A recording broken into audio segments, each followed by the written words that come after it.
गुरुर्ब्रह्मा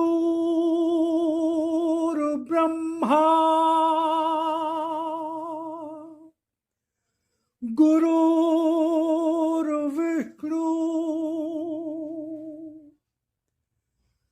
गुरुर्देवो महेश्वरा गुरुर्साक्षात् परब्रह्म तस्मै श्री गुरुवे नमः।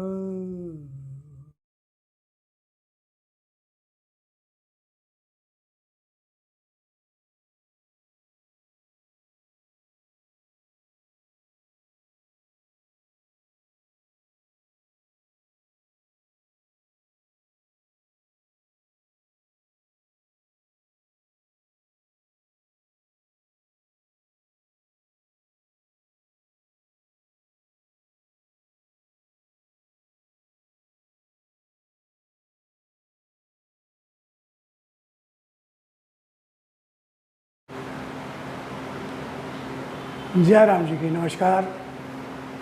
ओम शिवा हरि।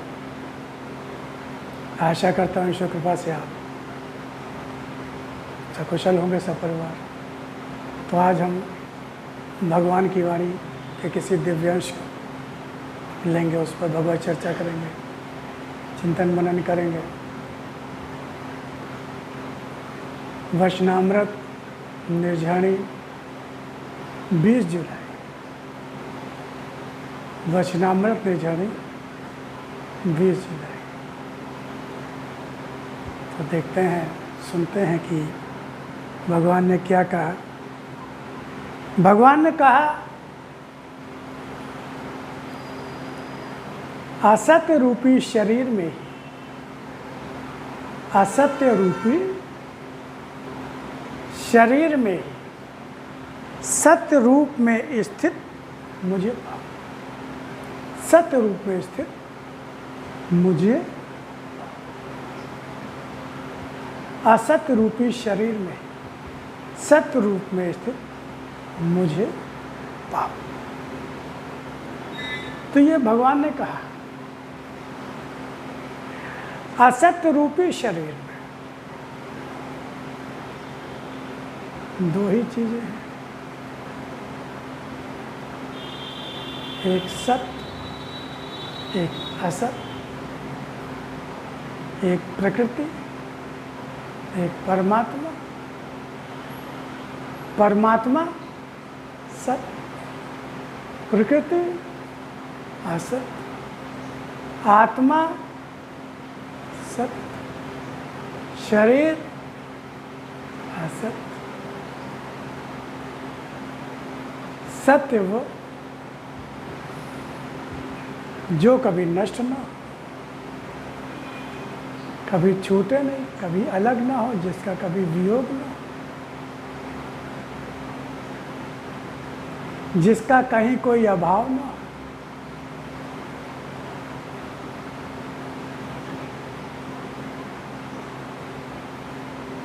जो सर्वज्ञ हो, सर्वशक्तिमान हो, सर्वव्यापी हो।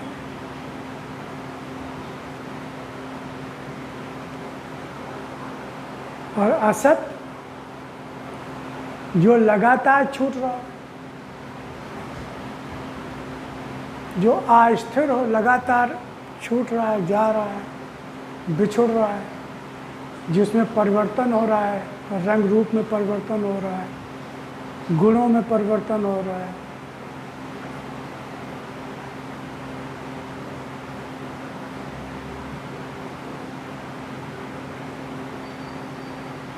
बिगड़ने वाला है, बदलने वाला है, छूटने वाला है,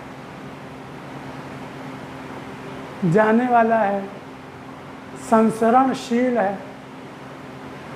संसरणशील से ही हमें लगता है संसार शब्द बना।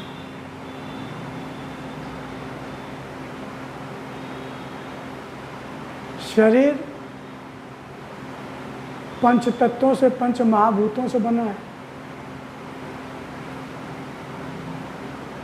जो प्रकृति के अंश है।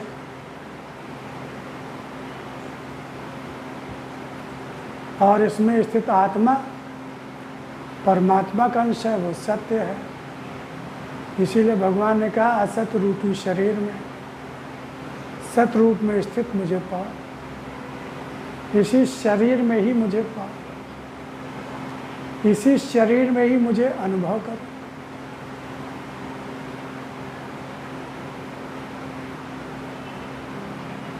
मेरे गुणों का अनुभव करो, मेरे ज्ञान का अनुभव करो। भगवान का रूप क्या है?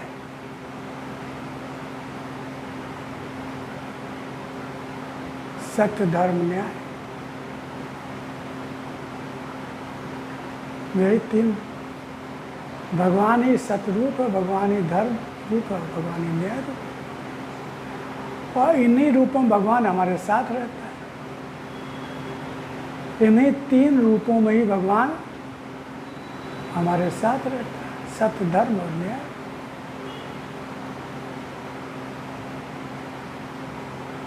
सत्य रूप में उसने शरीर दिया, धर्म रूप में वो पालन पोषण कर रहा है, पालन पोषण कर रहा है, रक्षण कर रहा है, और न्याय रूप में हमें हमारे कर्मों का दंड दे रहा है। दंड दे रहा है या पुरस्कार दे रहा है, जो फल दे रहा है, फल दे रहा है, कर्मों का फल दे रहा है।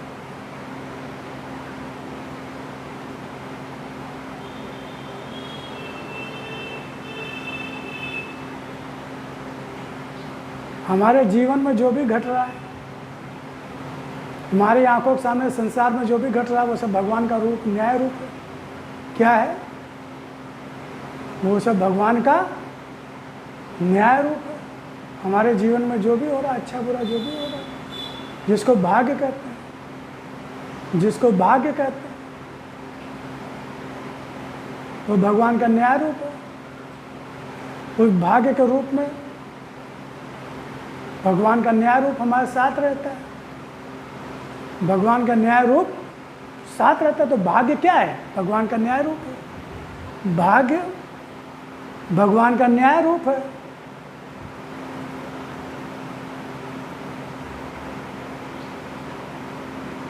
हमारे साथ न्याय करता है वो।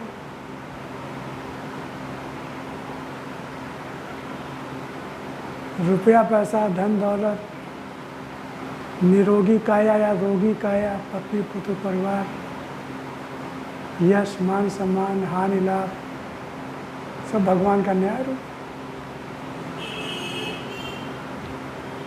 संसार में, प्रकृति में जो भी हो रहा है,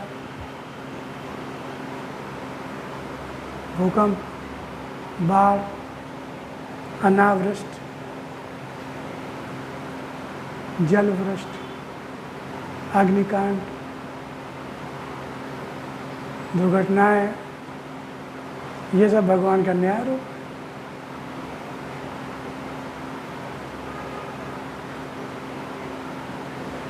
जब भगवान से हम जुड़ते जाते हैं, भगवान को पहचानने लगते हैं अपने अंदर, अपने शरीर में,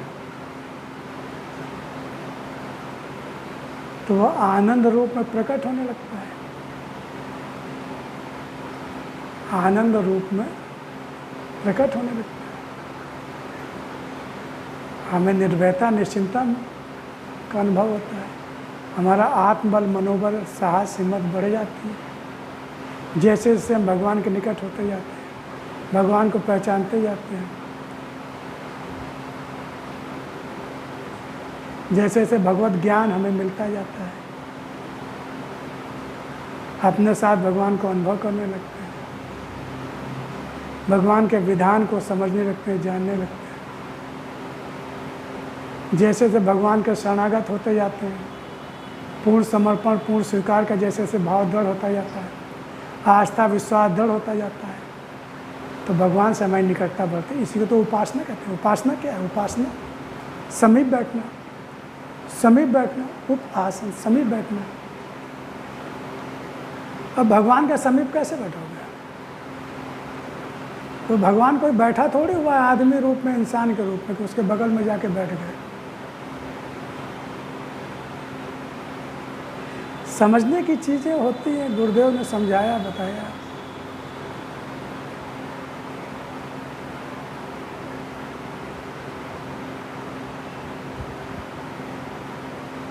अनुभव करो भगवान को अपने साथ।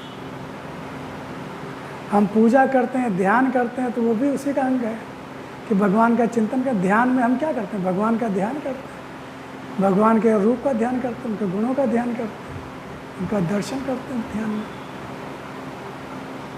तो उस समय हम उनके करीब होते हैं, वो उपासना होती है, वो उपासना हो गई।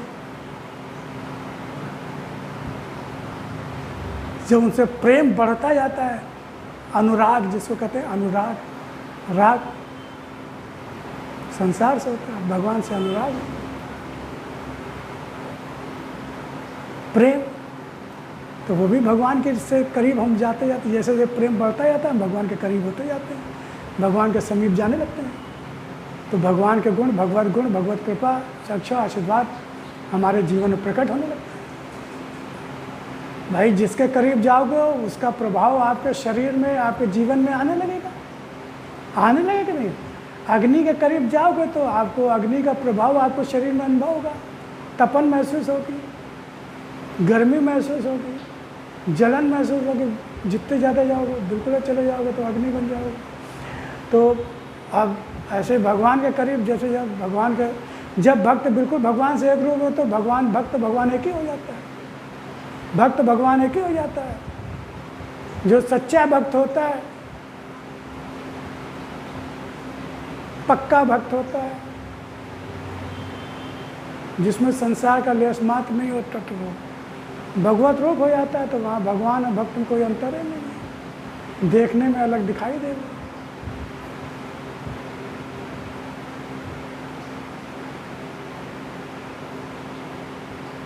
तो शरीर रूप, असत रूपी शरीर में ही आज सत रूप में स्थित मुझे पा, स्थित मुझे पा। भगवान ने कह दिया कि शरीर में ही मुझे पा, पाओ ना शरीर।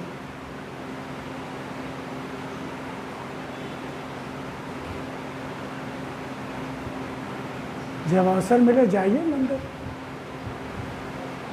बिल्कुल जाइए, जाते हैं रोज तो जाइए, सुबह शाम जाते हैं जाइए, तीर्थ स्थान जाने का मौका मिले जाइए। लेकिन अगर नहीं जा पा रहे हैं, नहीं जा पाए हैं, तो आप ये मत सोचें कि आज हम भगवान के दर्शन नहीं कर पाए या भगवान से अलग रह गए।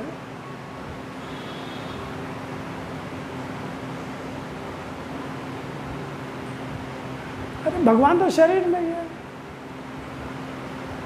मंदिर नहीं जा पाए तो क्या हुआ, शरीर में भगवान तो है, वो तो वहाँ क्यों नहीं देखते हो? और जब शरीर में ही भगवान को नहीं पाओगे तो मंदिर में नहीं पा पाओगे। मैं बता रहा हूँ आपको, मैंने अपने जो गुरुदेव से सुना, बता रहा हूँ आपको। मैं अपना कुछ नहीं बताता, मेरे पास कुछ है ही नहीं बताने के लिए, मैं बताऊँगा क्या आप? मेरे पास अपना कुछ बताने को है ही। जो गुरुदेव से सुना, जो भगवान की वाणी, और फिर जो अनुभव भी किया, अनुभव भी किया, अनुभूति भी हुई, अनुभव किया। हाँ, अनुभव पाया है, अनुभव पाया है।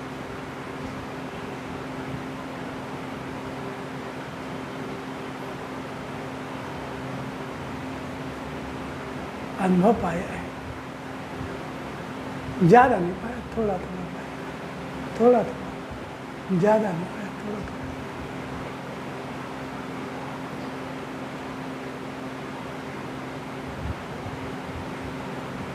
मंदिर जाओ, अखंड रामायण का पाठ करो, सत्यनारायण की कथा करो, हनुमान चालीसा का पाठ करो, तीर्थ स्थानों में जाओ, रोज भजन कीर्तन करो, आरती करो, पूजन करो।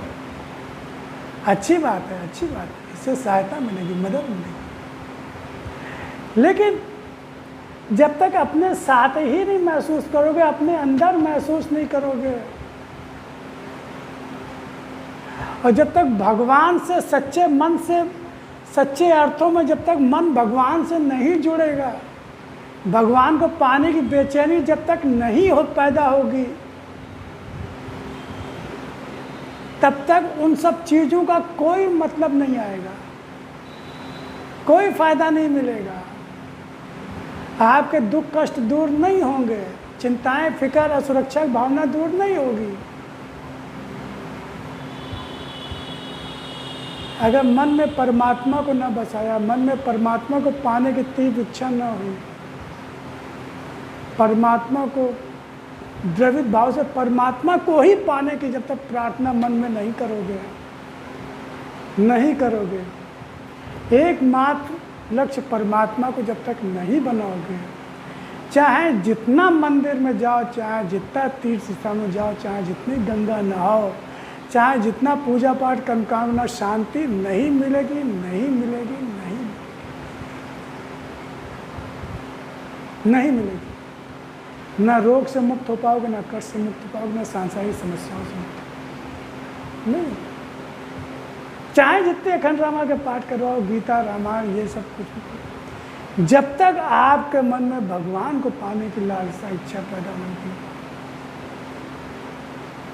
जब तक भगवान के प्रति मन में प्रेम पैदा नहीं, जब तक मन को भगवान से जोड़ो,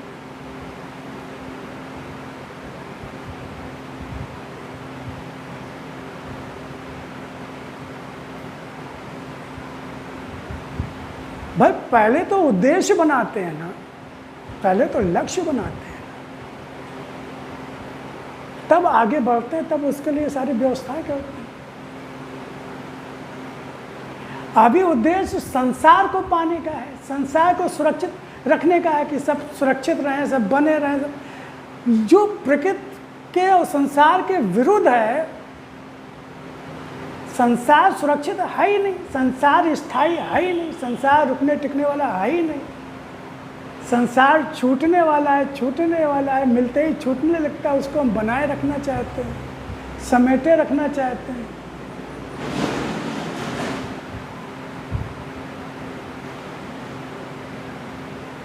कैसे पॉसिबल है, कैसे शांति मिलेगी? संसार का सदुपयोग करो, संसार का सदुपयोग करो, संसार की सेवा करो, और जो सुख मिल रहा है सुख लो, सुख मिल रहा है सुख लो। मना कौन करता है भैया? एसी है तो एसी का मजा लो ना, कौन मना करता है? लेकिन उसके दास मत बनो, उसके दास मत बनो। ये मत सोचो कि हमेशा एसी की हवा मिलती ही रहेगी, कभी भी छूट सकती है, उसके लिए हमेशा तैयार रहो, हमेशा तैयार रहो।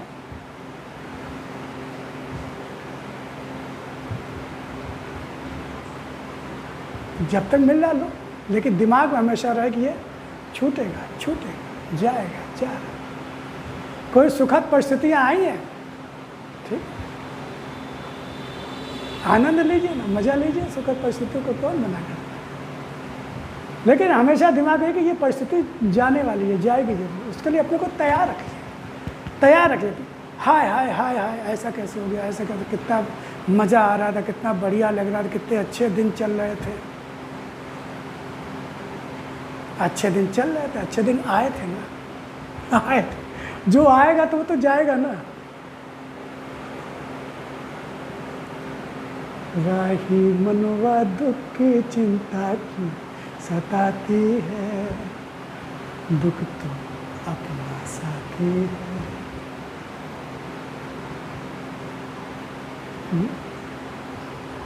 जब जाएगा तो सुख दे के जाएगा, सुख दुख दे के जाएगा, दुख सुख दे के जाएगा।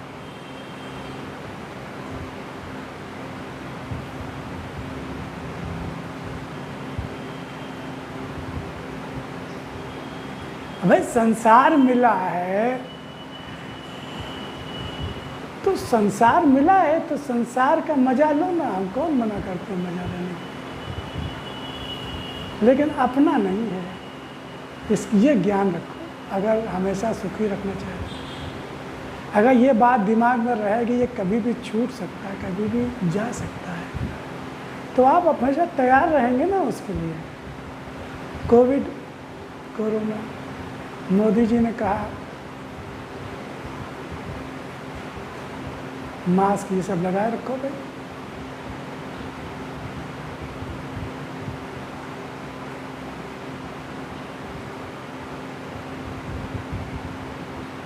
बाकी अपना मौज मस्ती करो, लेकिन सावधानी रखो, ध्यान रखो, कोरोना हो सकता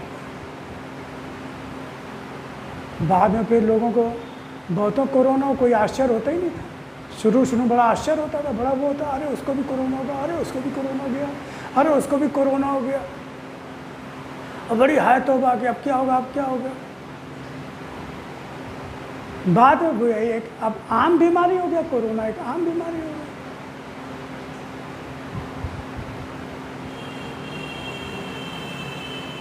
हो गया, ठीक हो जाएगा, ठीक हो जाएगा, यह हो भी सकता है, क्योंकि आदमी पहले से तैयार हो गया, अलर्ट हो गया, पता हो गया कि कोरोना आया है तो ख़त्म भी हो जाएगा, और नहीं है तो हो भी सकता है। तो लोग वैसी व्यवस्था कर चलने लगे। तो संसार, अच्छे दिन आए हैं तो बुरे दिन भी आएंगे, बुरे दिन आए हैं तो अच्छे दिन भी आएंगे, अनुकूल प्रतिकूल। लेकिन जो भक्त होता है, जो भगवान की शरण में होता है, जो भगवान को अच्छी तरह पहचान लेता है, अपना मान लेता है, वो जानता है ये सब भगवान की इच्छा है, भगवान का न्याय रूप है। जब भगवान साथ में है, उसका कृपा संरक्षण आशीर्वाद है, तो चिंता किस बात की। अच्छे बुरे कोई भी, सब भगवान का न्याय रूप है, भगवान का निर्णय है। अच्छे दिन भी भगवान का निर्णय है, जो हमारा आराध्य, हमारा स्वामी, हमारा मालिक है, उससे बड़ा कोई हितैषी नहीं है। वो जो भी कर रहा है वो हमारे कल्याण के लिए कर रहा है। अच्छे दिन आ गए, ठीक है प्रभु, प्रतिकूल दिन आए, कष्ट देने वाले, शरीर को कष्ट हो रहा है, मन को कष्ट, ठीक, भगवान आपका निर्णय है, आपका न्याय रूप है, आप हो ना साथ में, निपट जाएगा सब। मैं तो आपकी शरण में हूँ। जब मैं सब आप ही को करना है तो मैं तो माध्यम हूँ। जैसी आप प्रेरणा दोगे, समझ दोगे, जो हमें आपने साधन सुविधाएं दी, उस हिसाब से जो मैं कर सकूँगा करूँगा। और जीना मरना तो सब पहले से तय है। हमारे चाहने से ना तो किसी की मृत्यु टल जाएगी और ना हो जाएगी। हमें अपना काम करना है। ये सोच, ये समझ जब आ जाती है, जब भगवान को हर क्षण अपने साथ अनुभव करने लगते हैं, तो हमारा आत्मशक्ति बढ़ती है, आत्मबल बढ़ता है। फिर हर समय चेहरे पे चमक रहती है, रौनक रहती है, मुस्कान रहती है, डर भय खत्म हो जाता है, क्योंकि सर्वशक्तिमान परमात्मा, सर्वज्ञाता, सर्वव्यापक, वो जब हर क्षण साथ में है तो हम क्यों चिंता करें, हम क्यों फिक्र करें। जितना जो समझ में आए वो करें। ये कोई नहीं कहता कि आप बिल्कुल हाथ पे हाथ धर के बैठ जाओ। ये किसने कहा है? ये किसने कहा? भगवान ने हाथ पैर दिया, बुद्धि दी, दिमाग दिया, मतलब भर इस्तेमाल कर। जितना समझ में आ रहा उतना इस्तेमाल, जितना सामने दिखाई दे रहा उतना इस्तेमाल कर। बाकी बहुत ज़्यादा चिंता फिक्र, भगवान ने कहा है कि जितना सामने उतना ही सोचो, जो नहीं सामने उसके बारे में क्या सोचना। जो सामने नहीं है, हम 10 साल, 20 साल, 50 साल की सोचते हैं।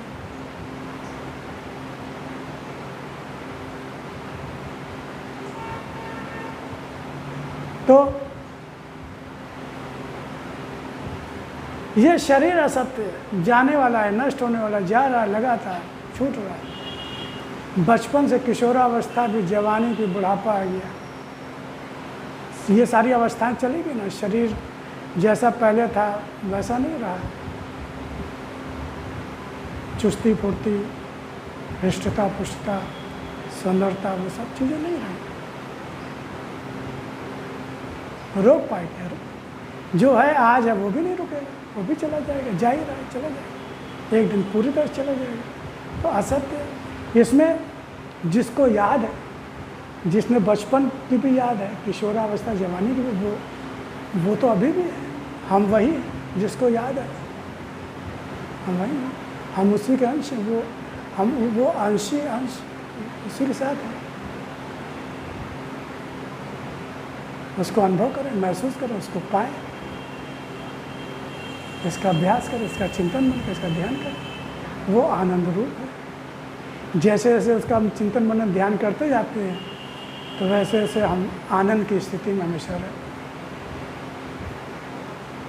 भाई किसका डर भय, किसकी चिंता फिक्र है? चाहे जितनी चिंता इस शरीर की कर लो, चाहे जितनी फिक्र कर लो, छूटेगा ही, सबका छूटा। आज तक कोई बचा ही नहीं। जब अवतारी सत्ताएं आई उन्होंने भी अपना शरीर त्यागा, उन्होंने भी अपना शरीर छूटा, उनका शरीर भी छूटा, त्याग दिया उन्होंने। बड़े बड़े ऋषि मुनि सिद्ध संत महात्मा, गरीब अमीर, सबका शरीर छूटा, तो हमारा भी छूटेगा। चाहे जितना जरूरी करो, हम तो फिर भी कहते हैं कि जितना जरूरी करो, चिंता फिक्र लेके मत करो, कोई चिंता टेंशन लेके कुछ भी मत करो। चिंता किस बात की? मरना तो है, हो सकता जो वर्तमान बीमारी हो वही लेके जाए तो फिर लेके जाए। जितना इलाज करने की जितनी क्षमता करेंगे, नहीं करेंगे तो छोड़। रोग दूर होना होगा, नहीं होगा, नहीं होगा।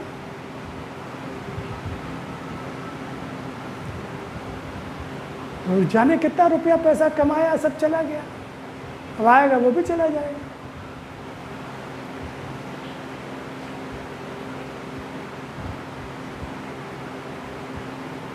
काहे के हाय आए, काहे का जाने कितने लोग आए, कुछ मन से चलेगा, कुछ बेमन चलेगा, कुछ जबरदस्ती चलेगा, कुछ जबरदस्ती छीन लेगा। जाने कितने रिश्ते नाते छूटे, जाने कितने परिवारी जन छूटे, कितने आ रहे हैं। जन्म भी हो रहा है परिवार में, मृत्यु भी हो रही है परिवार में, आ रहे हैं, जा रहे हैं। ये तो क्रम है, लगा रहेगा।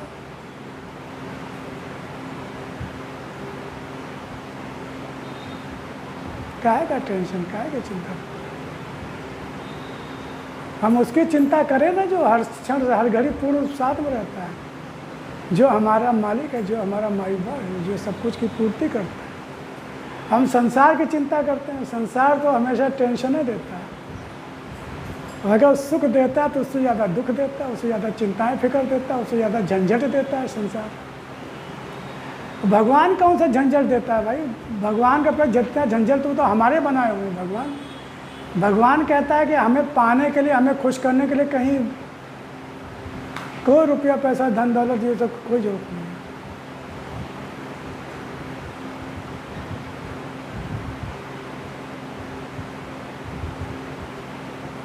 है। जो मैंने दिया उसको मुक्त कंठ से बांटो जिसको जरूरत हो। जो मैंने दिया उसकी कमी होने नहीं दूंगा मैं, भगवान ने तो कहा है। जो अगर रुपया पैसा दिया है जरूरतमंद में दो, रुपये पैसे की कमी नहीं होगी कभी। शारीरिक शक्ति है, जरूरतमंद लोगों की सेवा में लगाओगे, शारीरिक शक्ति की कमी नहीं रहेगी।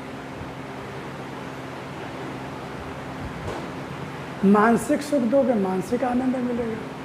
शारीरिक सुख दोगे, शारीरिक आनंद मिलेगा। निस्वार्थ निष्काम, निस्वार्थ और निष्काम सब में मुझे देखो, क्योंकि संसार भी मेरा ही रूप है। कण कण में और समय में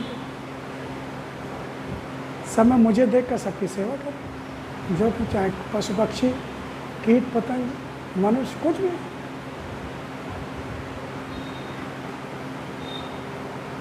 तो असत रूपी शरीर में ही सत रूप में स्थित मुझे पाओ। तो अपनी आत्मा का चिंतन मनन करें, स्मरण करें, ध्यान करें। आत्मा का जो रूप है वही हमारा अपना रूप है, और इसका ध्यान करें, चिंतन करें, अनुभव करें, और संसार में भी उसी को देखें। शरीर असत्य है और जो आत्मा रूप में स्थित है वो सत्य है। उसी को पाना है, उसी को उपासना करना है। ओम।